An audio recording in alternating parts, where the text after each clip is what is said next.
television broadcast. Hello? There? Can you hear me okay? This is Andrea. Hi, Andrea. I Yay. can barely hear you. You can barely hear me. I will lean into the microphone. How's that? That's a little better. Very good. Okay. Can you hear me okay? I can hear you. And if you feel like you're ready, then we'll go ahead. We have a few audience members here in the theater with me. Sure. Awesome.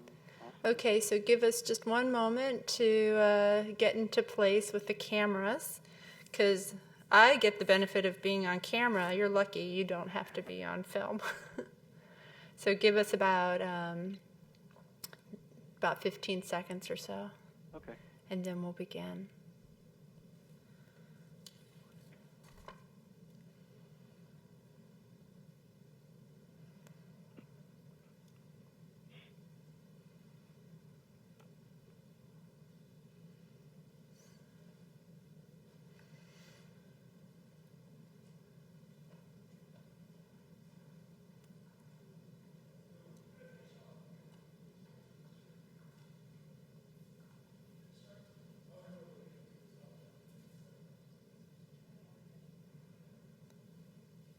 Okay, welcome and good afternoon.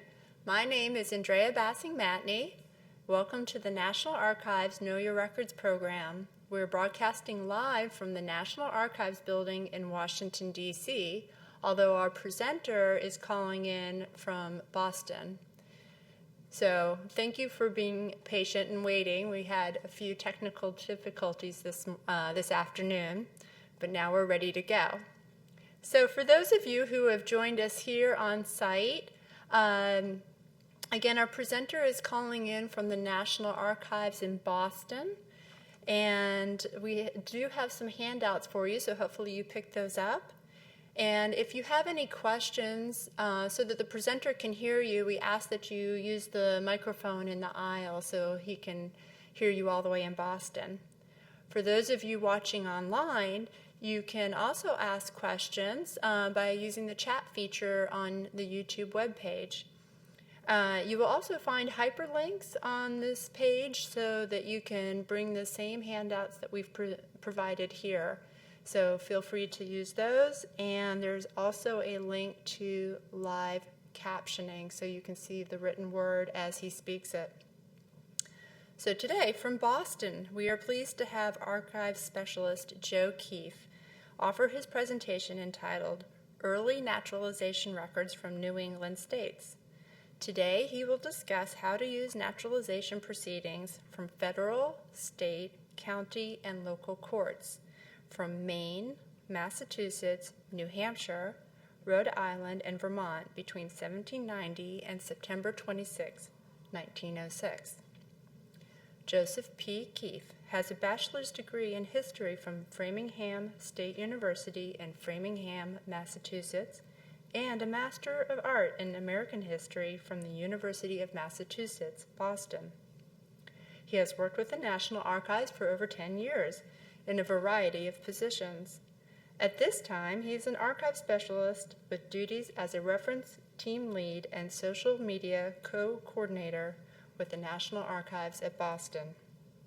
Mr. Keefe lectures in New England on numerous subjects including genealogy, census, naturalization, passenger lists, and 18th, 19th, and 20th century military records, such as the 54th Massachusetts Infantry and World War II records held at the National Archives.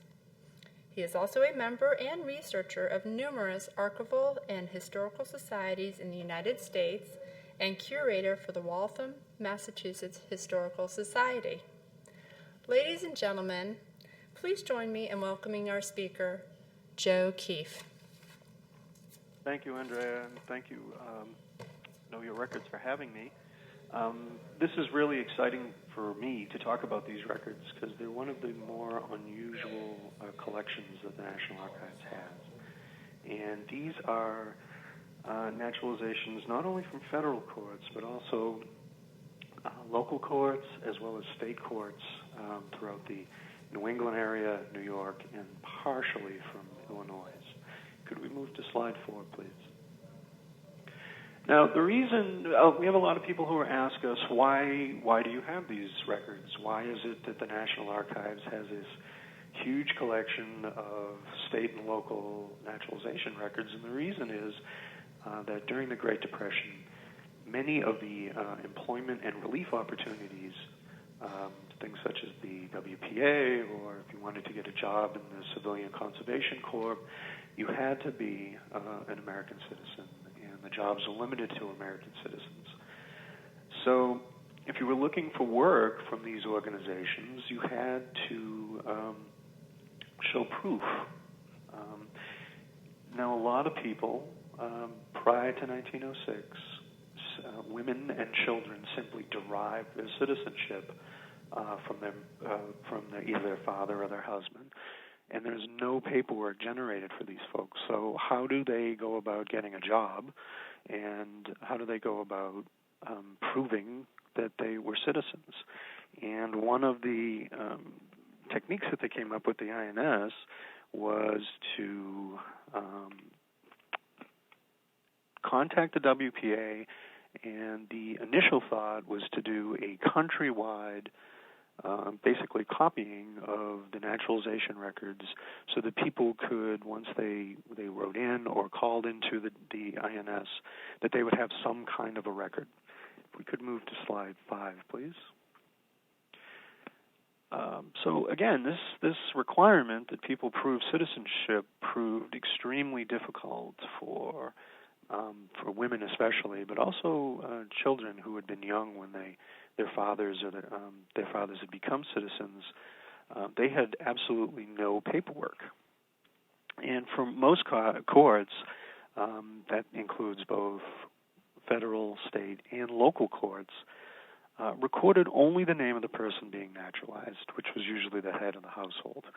And although the wife and children derive their citizenship, their names are not mentioned anywhere on the final record. So again, how do these people prove their citizenship? And this was one of the ways that they came up with. Having a WPA project put a lot of people to work. It's in the middle of, they began the project in the middle of the Great Depression in the 1930s. And if we could move to slide 6, please. So the INS used this project, and their object was to photograph something of the fact of naturalization, just so people, if they stated that they had become citizens, that there was some way of proving it. So under this project, various courts, that's for everyone, state, local, federal, in Maine, Massachusetts, New Hampshire, Rhode Island, and Vermont, made their naturalization records available to the INS.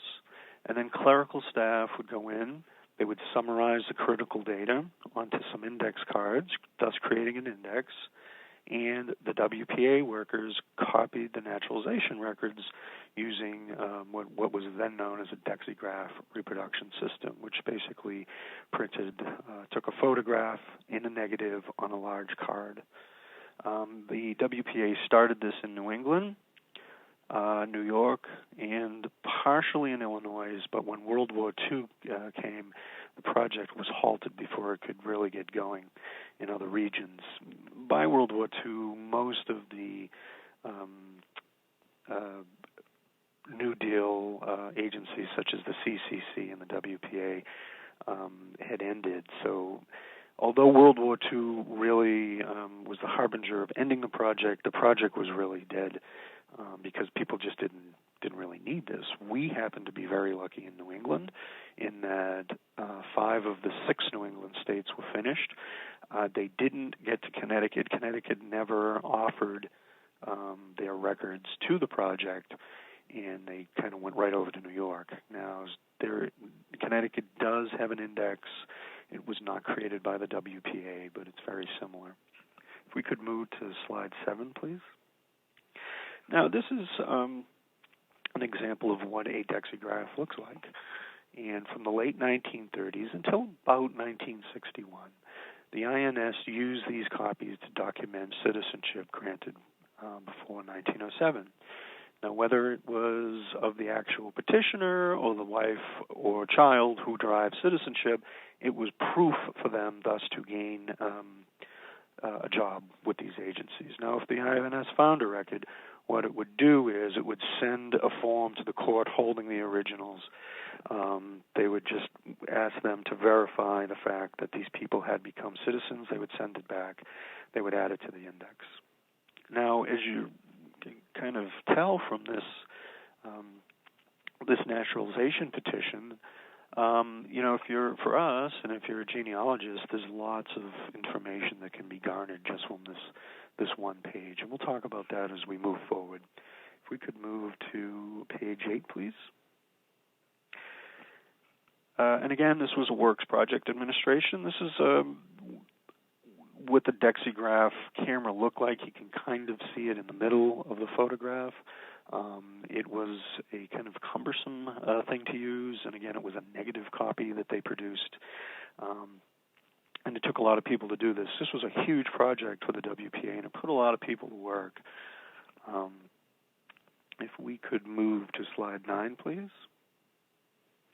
Now, why were they doing this? And really, for genealogists or anybody doing any kind of research into 19th, early 20th century naturalization proceedings, prior to 1906, these proceedings were really handled in a somewhat loose and slipshod manner. It was really from court to court to court what kind of questions they were asking, how vigorous they were being on making sure that the information being conveyed by people was the actual truth. It really was. It was really not something that was standardized in any way, shape, or form. Each court had its own methods and rules regarding the naturalization procedures. No matter what federal statutes might demand, a lot of these courts just simply made it up as they went. Some were far less demanding than others. It didn't take early immigrants long to learn this, so you would have one of the reasons why this ended in 1906 was people in Congress started seeing huge numbers of folks going to one or two specific courts and no one going to any others to get American citizenship, and they started looking into why is this happening? Why are these mobs going to one court and not another? And they very quickly learned that that naturalization rules were pretty lenient in a lot of these places. If we could move to slide 10, please. Now, what information as a researcher do you need to know to locate a naturalization petition from this era, prior to 1906, but really for anything, even anything after 1906? And really, to conduct an effective search, you need to have the following. You obviously need to have the person's full name, and this has to include different spellings. Especially for Eastern European or ethnic names, can be very difficult. And the proceedings are very much almost like a passenger list. So what you're looking at I will show you some examples of the actual naturalization records. What you're looking at is something that a clerk was sitting at a table and was orally asking these questions to the person becoming a citizen. So if someone had a difficult name, it's a good chance it could get misspelled, or somebody wrote down something wrong. It's always very helpful to have the exact different spellings. Now, you need to know the home address. It is helpful to know a city, town, an exact address, but you need to know what state the person was living in when they naturalized or when they became a citizen, to actually search correctly. You don't want to be searching for someone in Rhode Island who became a citizen in Massachusetts.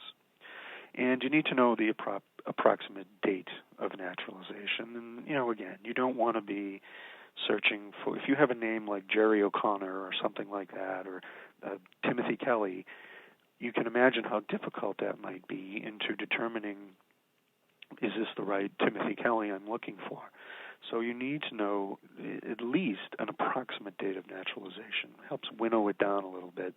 Also useful are things such as date of birth, date of U.S. arrival, and the country of origin. But those things aren't necessary. What is necessary is the full name. You need to know where they were living, at the very least the state, and an approximate date of naturalization. Could move to slide 11, please. Now, this is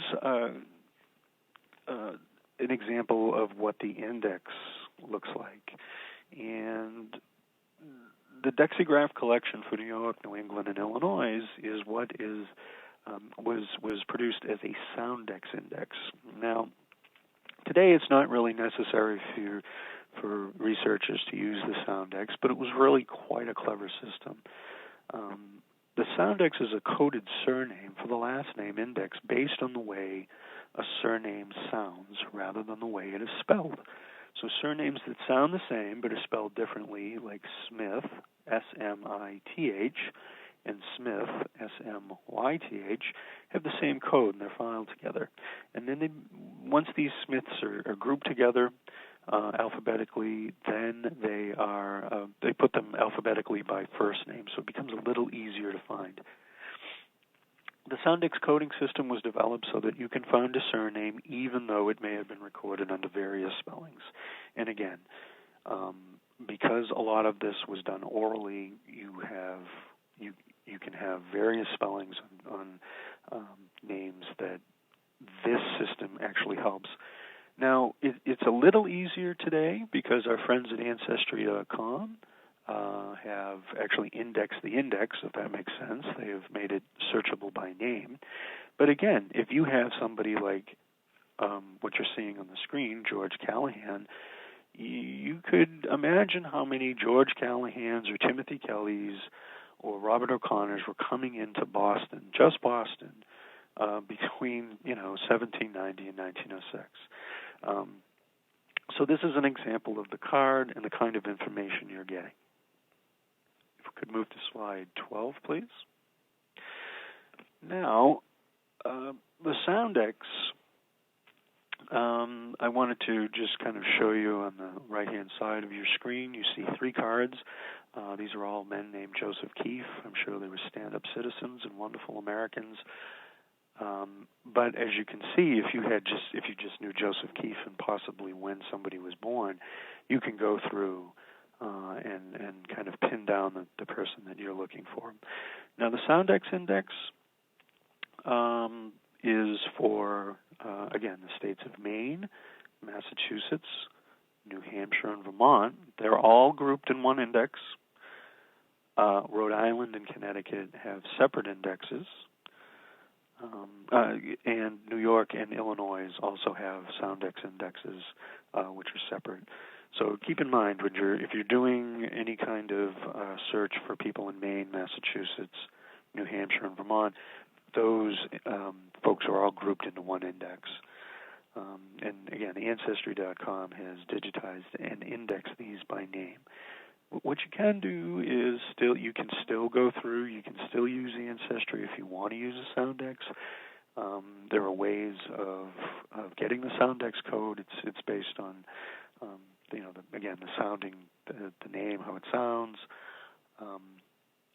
and it will equate characters to it. I think if you go on to stevemorse.org, not the guitar player, but the genealogist, Steve has a Soundex, so you do type in the name and it will give you a Soundex code. And then you can go into Ancestry and actually look up, say, K100, which would be Keefe, and scroll through all the Keefes. Could we move to the next slide, please? 13. Now, I wanted to show you this. This is index cards from New York, and the index cards can actually be valuable records for genealogists in their own right. I will give a caveat to anybody who's looking into, we'll go over this a little bit before we end the day today, but if you're a genealogist and you're looking into trying to find a naturalization record for the state of Connecticut or the state of New York, most of the ones for those two states, for whatever reason, don't have a lot of genealogical information on the actual record. But as you can see by these index cards, the ones on the left-hand side here are all for courts in New York. And if you're a genealogist, you can garner a lot of information off of just the index cards themselves. Now, some of the information that will be on here is the person's address, their occupation, their date of birth, their date of arrival, which is very helpful for genealogists, name, address, and occupation of the witnesses who stood up in court. And these are usually family, friends, or coworkers, so it also opens up another avenue of investigation for researchers where they can kind of garner some of these names. Now, the actual record from New York probably won't have as much information, so keep in mind, especially for Connecticut and New York, and we will discuss a little about this a little bit a little later on, but the index can be oftentimes more valuable than the actual record itself. If we could move to slide 14, please. Now, again, these are examples of Soundex cards from the Chicago from the Illinois area. Our office in Chicago, Illinois, holds the naturalization records for Illinois. I believe it was only half the state that was completed, so they don't have everybody. But you can write to our office in Chicago if you had someone in Illinois or like Ohio, that area, if you had someone who naturalized, and you can they'll be able to tell you if it exists or not. Or who you can contact to then get a copy of the actual record.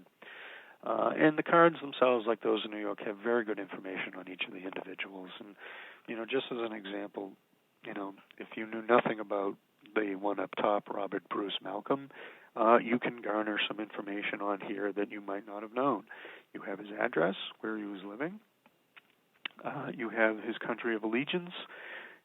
Date of birth, extremely important for genealogists, and you have two people named as witnesses. So just from that one card, you can gather all kinds of information that will help you kind of peel back that onion, as they say, when you're doing research. If we can move to number 15, please. Now, what you're seeing on the left-hand side of the page is an actual Dexicgraph, and you can see how it was dark. It was a negative copy that they produced. What these are actually naturalization petitions. They're the second or final papers that a immigrant will put in with the court before then the court accepts this. And these are it's the actual paperwork that citizens are granted citizenship on. It's not the citizenship certificate that we're most familiar with, where you have groups of people showing up and they have a naturalization ceremony and they take the oath of allegiance and then they hand it a certificate. This is the paperwork that they put in with the court, and the court's the actual arbiter of making a decision on someone's naturalization. And the applications are submitted to the court. They meet the residency requirements, and back then, if they had declared their intention to become citizens, their information was then taken and accepted. Now, most petitions created before 1906 offer little in terms of personal information, and that's pretty standard throughout. Some offer more than others, but in the Victorian area especially, they're not getting into a lot of personal information. It's really a copy and just a fact of naturalization. That's what they're trying to convey and put down, and is the person became an American citizen. Now, after 1906, petitions contain generally the same information as the Declaration of Intention. Declaration of Intention is taken out before the petition of naturalization is finalized. Once, when an immigrant walks in and says, I would like to take out a Declaration of Intention, they then have 7 years in which to complete the process, which would be finishing the paperwork that you're viewing on the screen right now. This has to be completed within 7 years of someone declaring an intention to become a citizen. If we could move to slide 16, please. Now, what you're seeing on the left-hand side, this is from the United States District Court in Boston. This is how they look now on Family Search. Our friends at Family Search have digitized this. I'll talk a little bit about this at the end of the presentation, but you can see it's not negative anymore. It's a nice positive copy, and there's some pretty good information in here that's useful for any genealogists. Now, Naturalization Records can help you find such things as, especially the ones prior to 1906. So prior to 1906, both federal, state, and local, and again, it varies from court to court, but the kind of information you're going to get is it's going to help you find date and port of arrival, which can then help you go and search for a passenger list. Place of birth for your ancestor. Don't be surprised if you see, like on Mr. James Mackenzie's here on the left-hand side, he was born in Nova Scotia, Canada. He just put Nova Scotia. You see this, it's quite common where you see just simply Ireland. The Irish were famous for this, or Italy. But some people got very loquacious. They would tell villages and towns and perhaps counties, so it's always worth checking. Now, what you're seeing is a typical naturalization record from 1790 till about 1906 from the United States District Court in Boston. These are usually 2 pages, and they'll usually show such things as the person's address, what their occupation is, where they were born, date of birth, date and place of arrival in the United States, which is very helpful for genealogists, again, to make that connection back to the passenger lists and their first arrival in the United States. We can move to 17, please.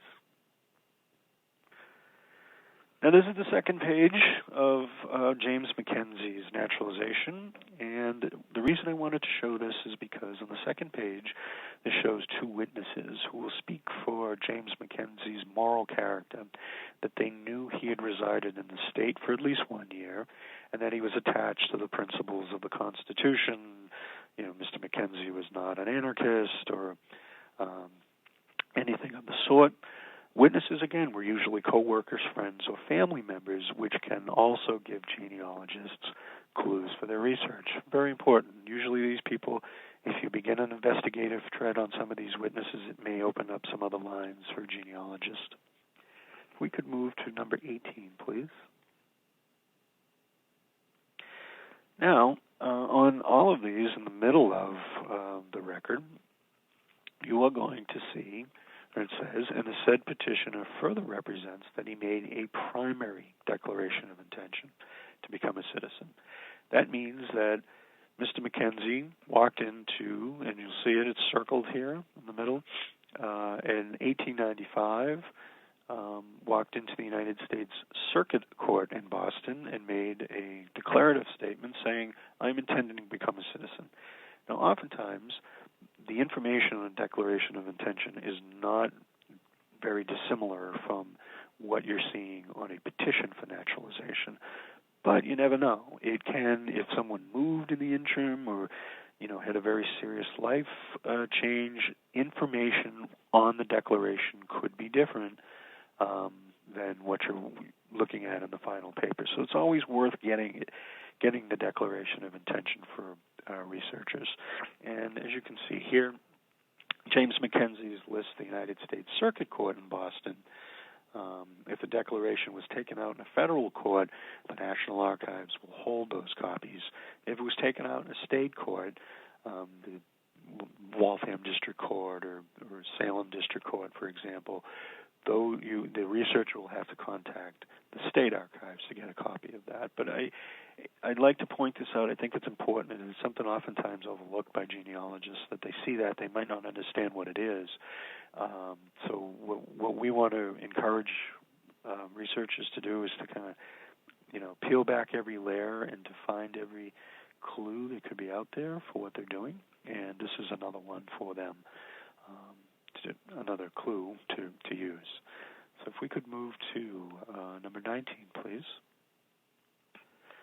Now, this is an example of first papers or declaration of intention. And normally the first papers were completed soon after someone's arrival in the United States, depending on the laws that were in effect at the time. Now, certain groups, such as women and children, were exempted. After 1862, those who were honorably discharged from the United States military were excused from taking this first step. So if you remember the movie Gangs of New York, where they had kind of set up these recruiting stations right next to ships that were docking from Ireland, prior to 1862, that wouldn't have been taking place because the immigrant would have to go to a court and make a declaration.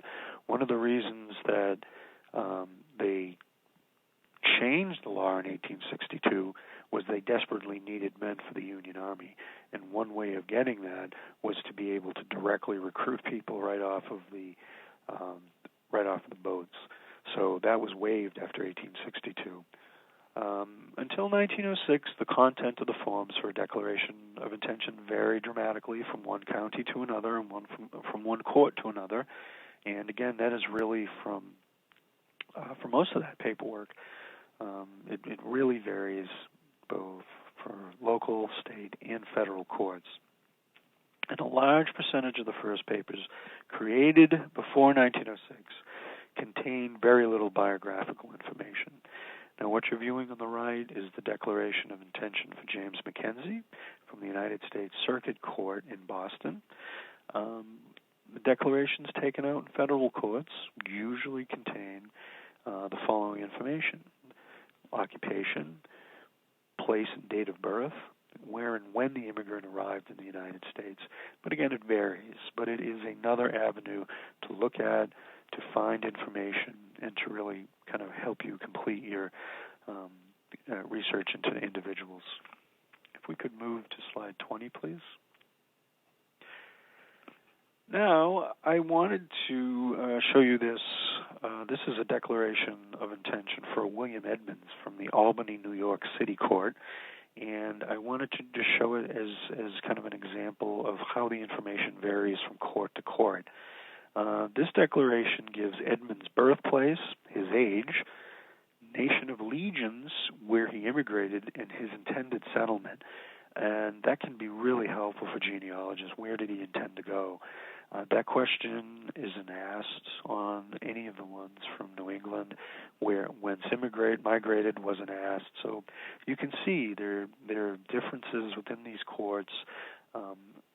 Some of these courts, and I'm going to show a couple of examples, really asked nothing. It was just a person's name and the date that they actually became a citizen or took out their original declaration of intention. If we could move to 21, please.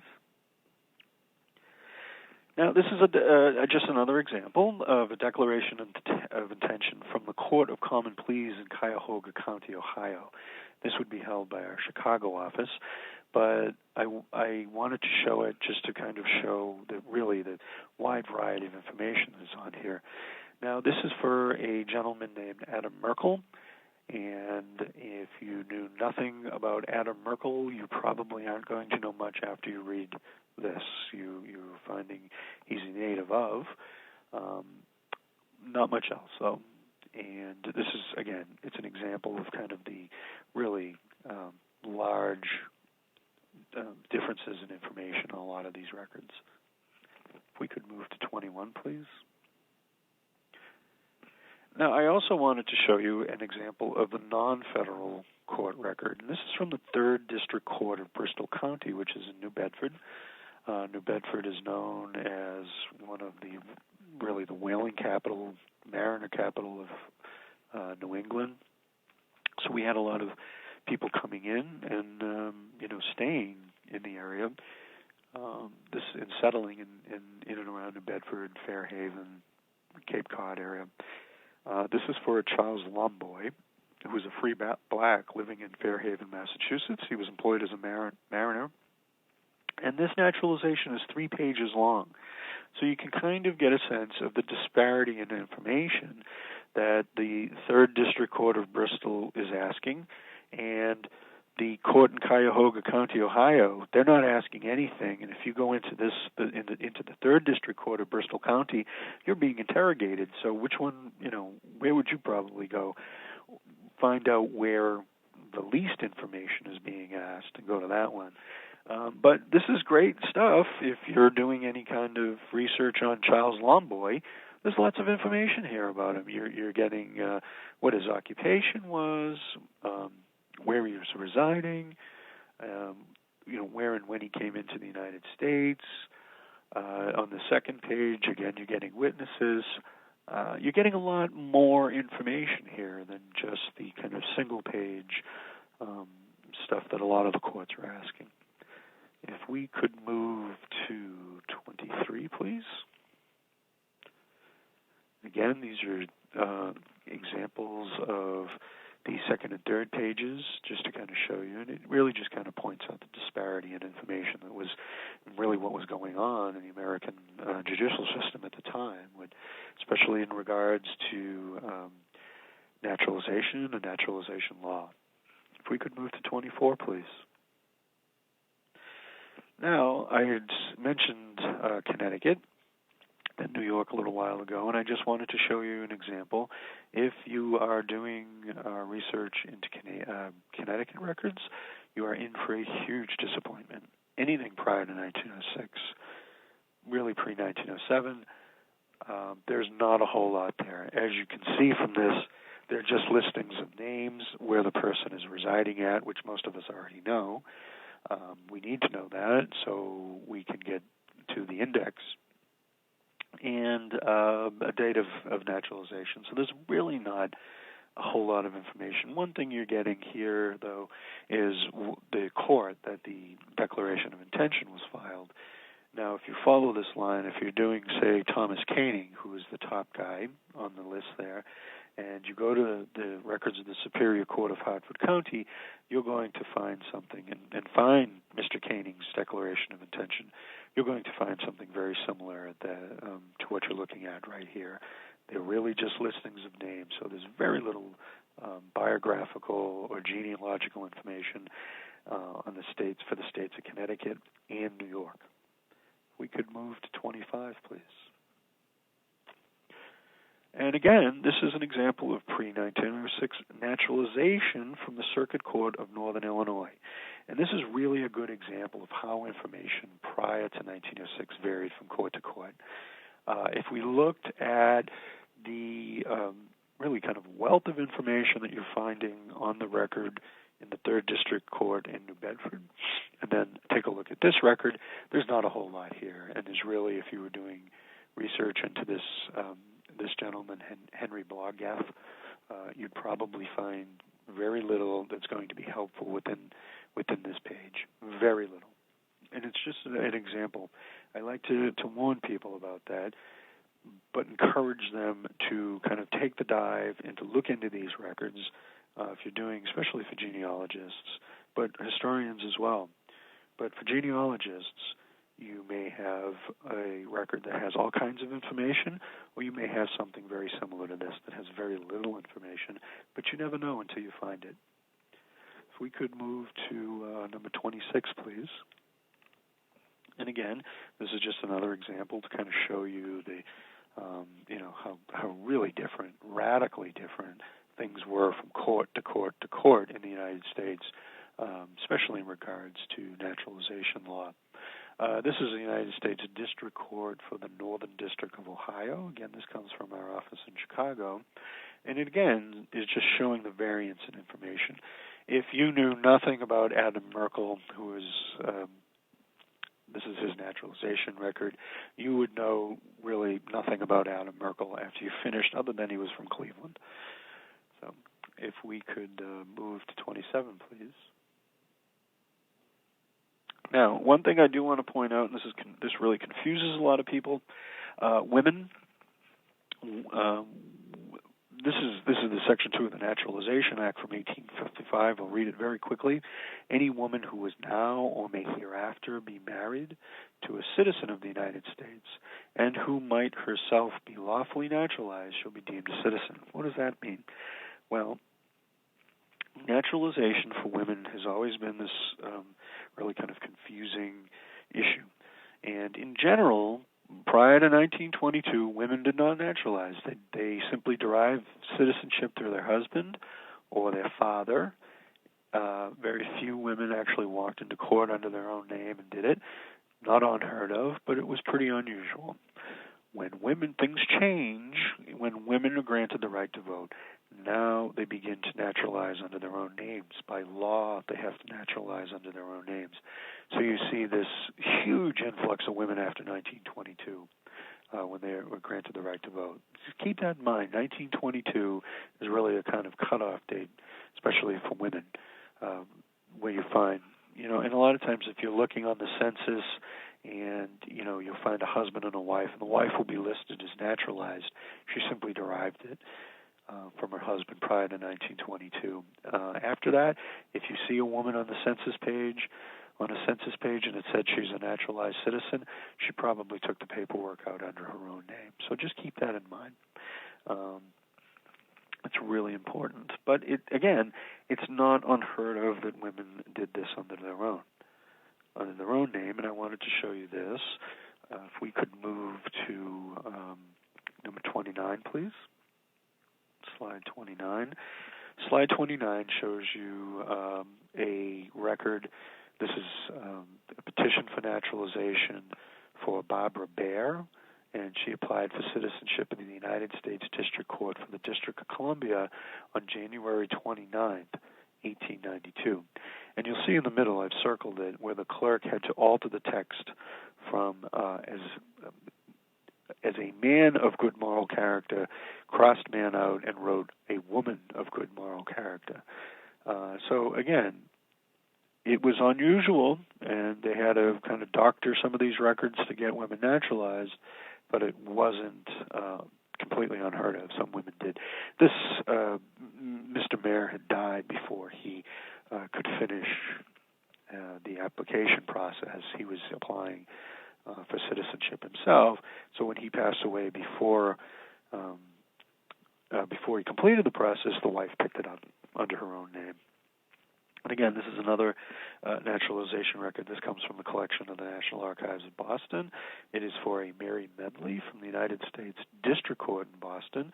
And Mrs. Medley was naturalizing under her own name, again, because this is a different lady. Her husband had died before he completed the naturalization process. And while this is, again, unusual to see a woman's name in the petition before the year 1922, some women did naturalize if their husband had died. If they never got married, their father never came here, they were certainly not barred from the process. They could certainly do it. But it was unusual.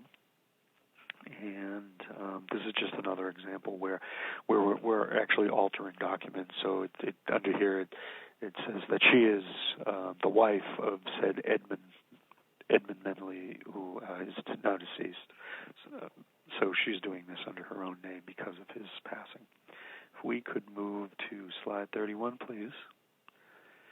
Now, one thing, when women were granted the right to petition for citizenship under their own name in 1922, women who were married to an alien had to petition for citizenship as if they were aliens themselves. And this was very controversial. It only lasted for about 10 years. I might be wrong with that, but it wasn't very long.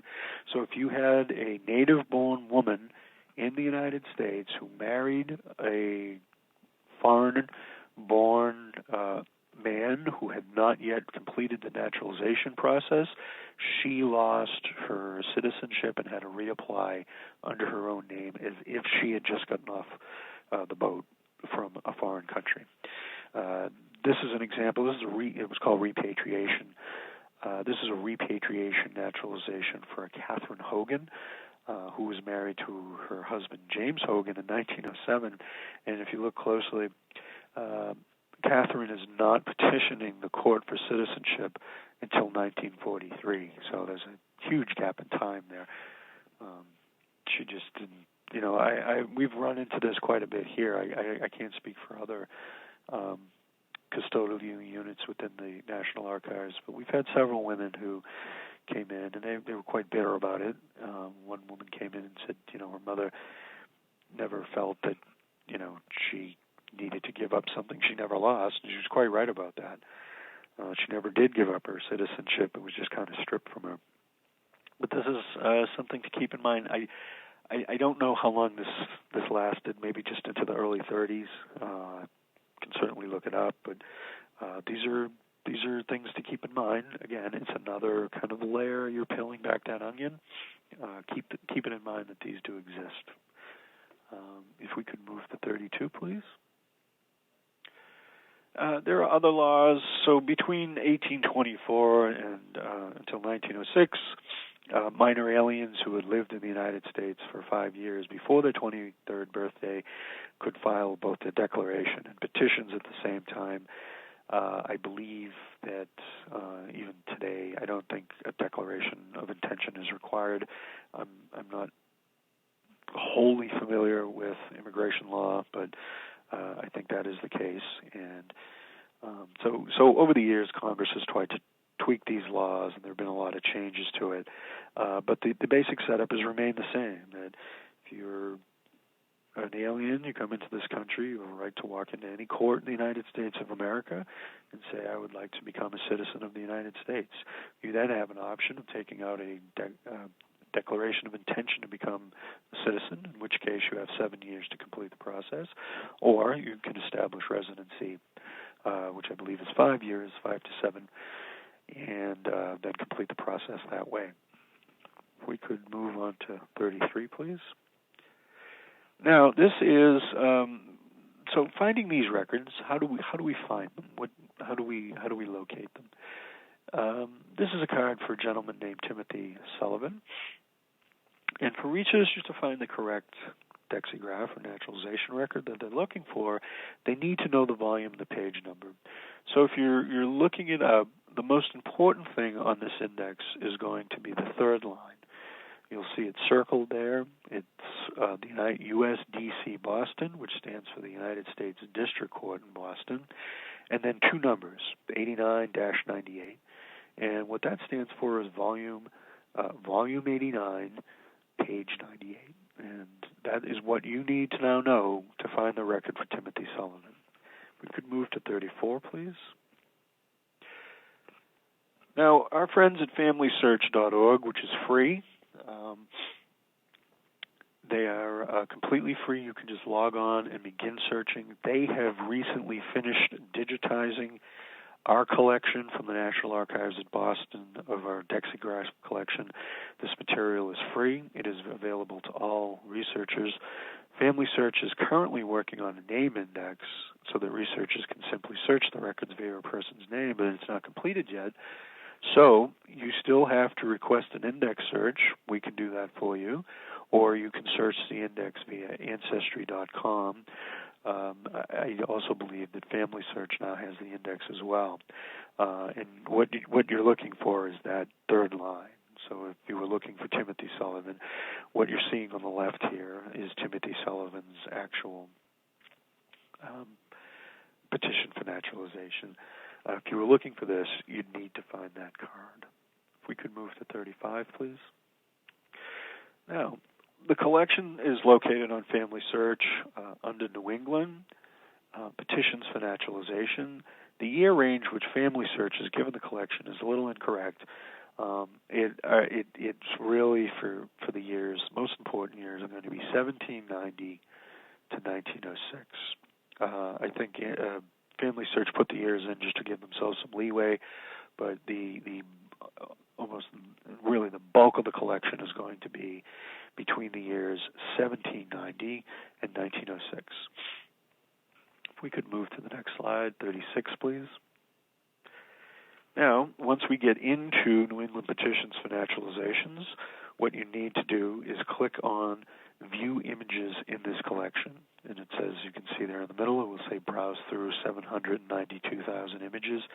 I believe that we're over 900,000 now. I think the entire collection has been put on Family Search. They've completed it. And because you cannot search by name yet, you have to browse through to find the naturalizations which you're looking for. And as of this program, not all the images have been uploaded. I believe they're just about complete with Vermont, and I think Rhode Island and Maine, Massachusetts, and New Hampshire are completely done. When we were putting this presentation together, it wasn't, but they go very quickly, and Family Search gets a lot of material up very fast, a lot of these collections. So that is not the case. Vermont, I do not believe is complete, but everybody else is. If we could move to slide 37, please. Now, again, this is the index card for a William Bowles of Lowell, Massachusetts, who's naturalized at the United States Circuit Court in Boston.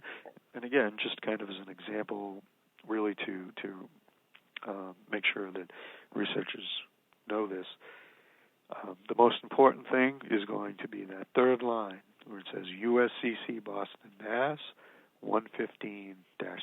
And what is that? That's standing for Volume 115, page 7. So now what the researcher will have to do to find this is to get on FamilySearch.org. We have to find the United States Circuit Court in Boston.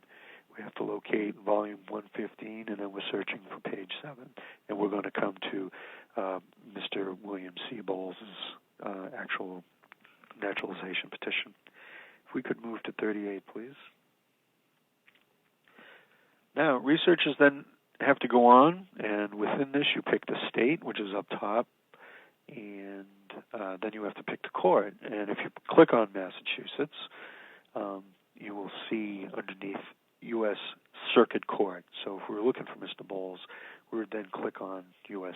Circuit Court for Boston. This is under Massachusetts.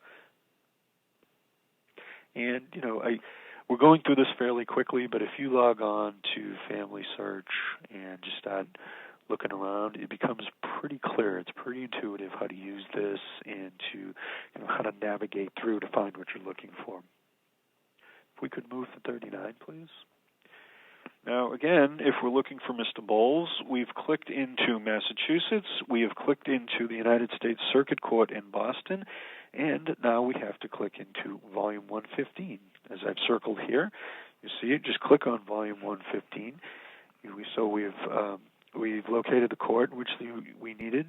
We scrolled through until we have found the correct volume that we needed. Now we need to find the actual page number. Now, as you scroll through Volume 115 from the United States Circuit Court, what you're looking for is the page number. Now, the great thing about the Dexicgraph collection is that when the Dexigraphs were collected and produced in the 1930s, the WPA put all kinds of identifying information on the side of the card. So you'll see U.S. Circuit Court, Boston, Mass., Volume 115, and here we have page 7. And this is for William C. Bowles. And as you can see, this is some pretty good information about Mr. Bowles on here. If we could move to slide 41, please. Now, again, I wanted to mention Ancestry.com has the index. It does not have the actual records. And Family Search, who did the work on this project and who did really put everything together, and they have both the index as well as the petitions. And you can find both on their website. But don't forget that if you're using Ancestry, if you have it at home or you're using it at the library or you're using it at one of the National Archives facilities all over the country, if you find an index, that is how we're going to go about. We now have to go to Family Search. So you go from Ancestry to Family Search to find the actual record. If we could move to 42, please.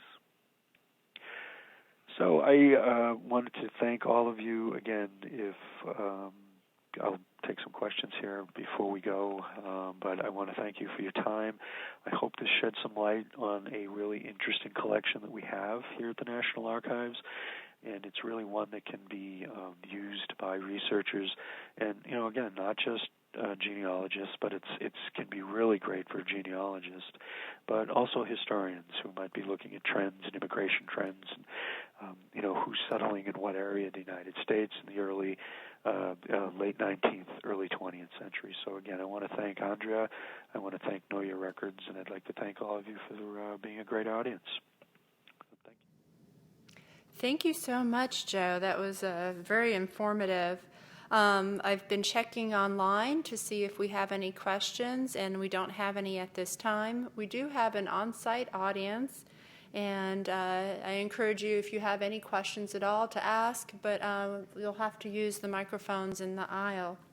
While we're thinking about questions we might have for you, I was wondering, towards the beginning of your presentation, you had given a web page for Soundex. That was helpful. Can you? So the Soundex Index is available again either on Ancestry.com or FamilySearch.com. They both have digitized the index that was created by the WPA, and that would be the Soundex Index. Now the Soundex, if you want to do, you can search by name, obviously, but if as I mentioned, if you have a name like Timothy Kelly, it's really can be very difficult. Which one is mine? I mean, how many Timothy Kellys were coming into Boston and New York in the early 20th century? I mean, we can just imagine. So what the Soundex will do is helps you kind of go through and look at various spellings. And the website that I mentioned was it was Steve Morse. It's MORSE.com. Steve Morse is a genealogist, and he has this great website. And I would encourage anyone who goes onto his website to kind of play around. He's got some really great material. But if you scroll down under Naturalization Records, Steve has a place where you can enter a name, and it will give you the Soundex code. So if you want it, trying to figure out a Soundex code without the help of someone like Steve is really very difficult. Some of the older guys who used to work here when I first started knew it off the top of their head. I can't tell you. It's like one vowel equals blah blah blah. But you can do that. Steve you just type in the person's last name, and Steve will give you the Soundex code.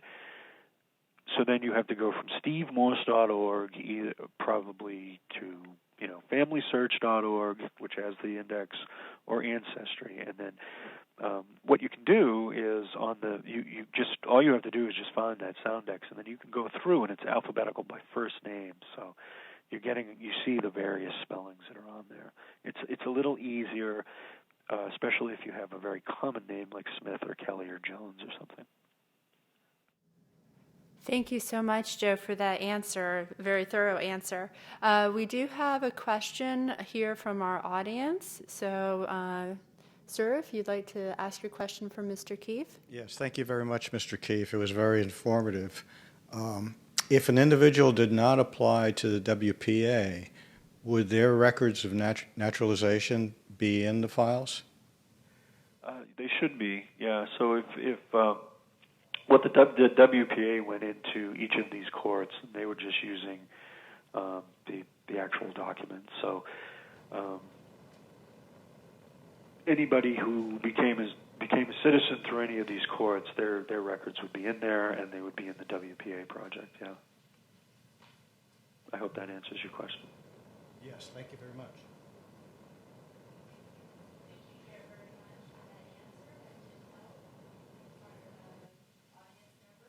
We have another question that came online from Jan Murphy. She says, some of the Soundex cards have information on both sides. It says over at the bottom of the card.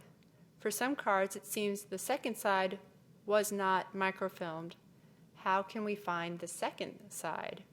Well, she is very right, and the reason they didn't microfilm the second side, oftentimes if you see that and it says, over please or look over, the reason that like Ancestry or Family Search didn't digitize that was there's nothing on the back. Oftentimes it will just be use this as the correct spelled name, or it might list the court or the date that somebody became. It was really just information that when the WPA people were doing the indexing, they jotted some notes on the back, like this is correct spelling, use this, or something like that. And it's not really of any value to the researcher, but it's a mystery. So you see that, and then there's nothing else. And I can see why people are kind of confused, but usually there's not a whole lot of information. It was just notes that the WPA people were using. If you're curious and you see that, depending on where the court was, especially anything from New England, we do have the originals. So if somebody is interested in getting a copy of the backside of a card that they see, we can pull the card and make a copy for them. That would be no problem at all. But usually, it's not going to be very useful information. That's why they didn't microfilm and I digitize them, that information. So. Thank you, Joe.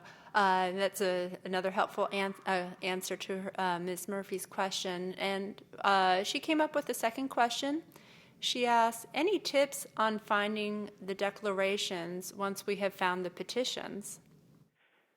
Most of the petitions are going to have where and when someone took out a declaration, but that's not always the case. And again, it goes to this variance of the information that was being asked.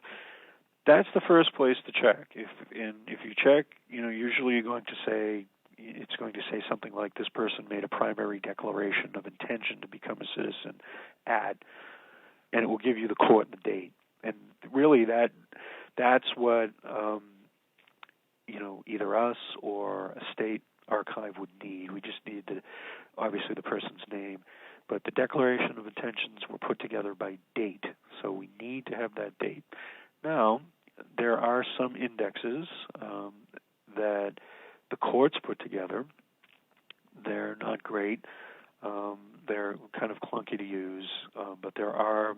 It varies from court to court. Some courts put an index together for declarations of intentions. Other courts, if the person didn't show up or didn't show up to complete the process, they would simply throw away the declaration of intention, or they simply bound the declaration of intentions into a large binder, and they didn't complete an index. So check the petition first. If the petition has nothing, depending on the court, usually what most immigrants would do, they would go to the same court that they went to take out their primary declaration. So if somebody went to the United States Circuit Court in Boston to get their petition, it's a good bet they probably went to the United States Circuit Court in Boston. And we can do a search. There are ways to find it, but it can be difficult. And it's the record-keeping practices, especially for something like that, with declarations of intention, they were viewed as something that it's kind of a placeholder until the petition is finalized. So once the petition is finalized, that thing becomes almost a useless piece of paper, and a lot of the courts just simply dispose of them. But there are some indexes from court to court. Thank you, Joseph. Pardon me. Our next question is also online from Jay Glasser.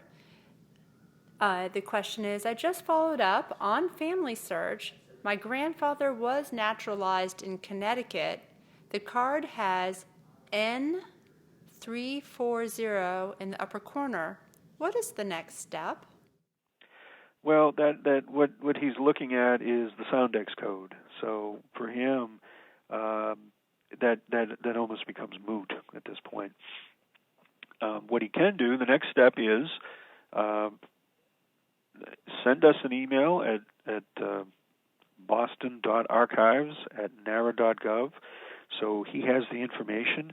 The Connecticut records were not digitized, so they're not available online. So what he needs to now do is contact us, and we'll make a copy from the original and send it to him.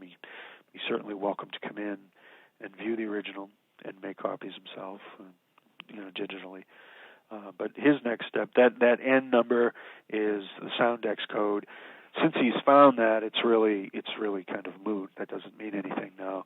So he needs to take that name and that third line, which will give us the chord and a volume and a page number, and send that to us, and we'll go from there. Wonderful, Joe. That's very helpful. Are there any other questions? I don't see anything else online. Thank you to our audience members for attending on site. Mr. Keefe, thank you so much. I know it's unusual to do a broadcast from Boston, but it worked very well, and we have several people who are still watching us online. I ask that if you have any comments or compliments, anything you'd like to say, feel free to add it to the chat. I appreciate hearing back from you. Mr. Joe Keefe, thank you so much for your time. Thank you Thanks for having me, Andrea.